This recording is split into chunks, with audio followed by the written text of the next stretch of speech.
Assalamualaikum warahmatullahi wabarakatuh. Perkenalkan, nama saya Raditya Mulia Pradana, NPM 21755025. Saya dari Prodi Akuntansi Perpajakan kelas 3A. Di sini saya akan menjelaskan tentang perkembangan standar akuntansi keuangan. Standar akuntansi adalah pedoman seorang akuntan dalam menyusun laporan keuangan. Karena dalam menyusun laporan keuangan, kita harus tahu kapan laporan itu kita buat dan berapa jumlahnya, karena laporan keuangan tidak boleh asal-asalan. Standar akuntansi keuangan di Indonesia. Yang pertama, standar akuntansi keuangan biasanya digunakan oleh perusahaan besar seperti perusahaan yang terdaftar di Bursa Efek, yaitu Pernyataan Standar Akuntansi Keuangan atau PSAK. Yang kedua ada Standar Akuntansi Keuangan Entitas Privat atau SAKEP. SAKEP biasanya digunakan oleh perusahaan kelas menengah atau perusahaan besar yang tidak terdaftar di Bursa Efek.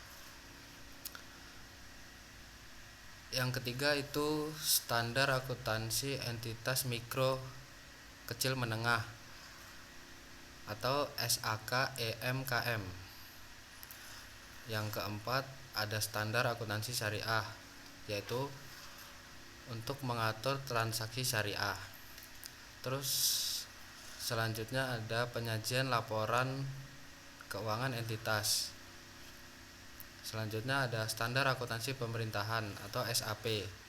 Biasanya untuk entitas pemerintah pusat dan daerah dalam menyusun laporan keuangan. Selanjutnya ada informasi perusahaan berdasarkan SAK di Bursa Efek memiliki kewajiban dalam menyampaikan laporan keuangan.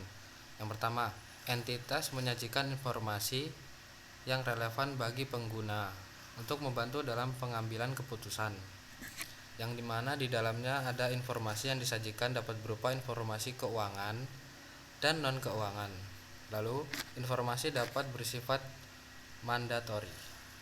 Yang kedua, informasi yang diberikan perusahaan yang di-listing bursa berupa laporan keuangan, laporan tahunan, laporan berkelanjutan, laporan terintegritas, dan informasi digital. Maka dari itu, laporan keuangan memberikan informasi atau posisi keuangan, kinerja, perubahan posisi keuangan suatu entitas bermanfaat bagi pemakai pengambil keputusan. Lalu di sini ada standar keuangan, yang dimana kerangka konseptual yang isinya pernyataan standar akuntansi keuangan atau PSAK, lalu interpretasi standar akuntansi keuangan, terus buletin teknis dan standar selain PSAK. Selanjutnya ada karakteristik IFRS. Standar akuntansi keuangan yang diterbitkan oleh Dewan Standar Akuntansi Keuangan merupakan adopsi dari International Financial Reporting Standard atau IFRS. Yang dimana IFRS menggunakan prinsipal BOS, yaitu membutuhkan profesional judgment pada penerapan standar akuntansi, lalu menggunakan fair value dalam penelitian,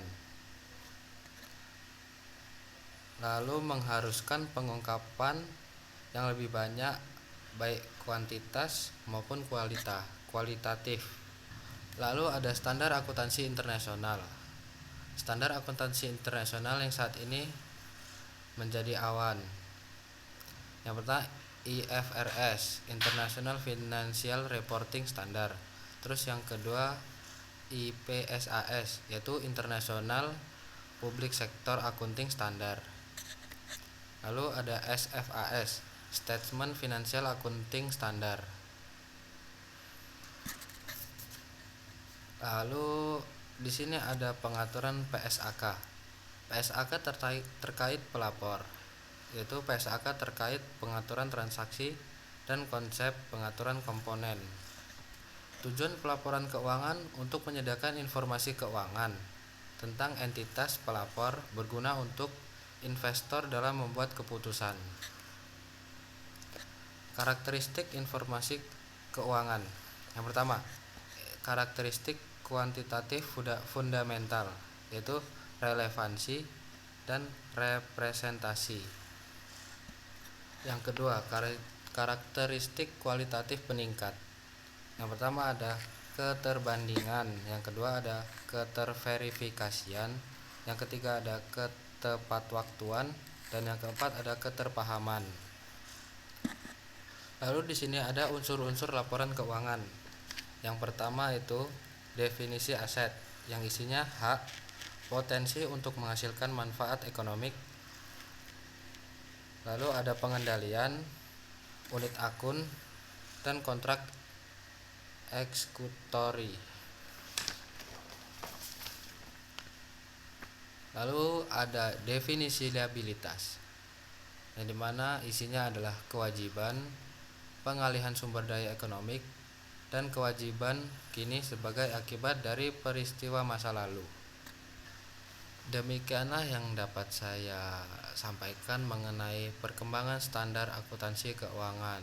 Kurang lebihnya mohon maaf. Assalamualaikum warahmatullahi wabarakatuh.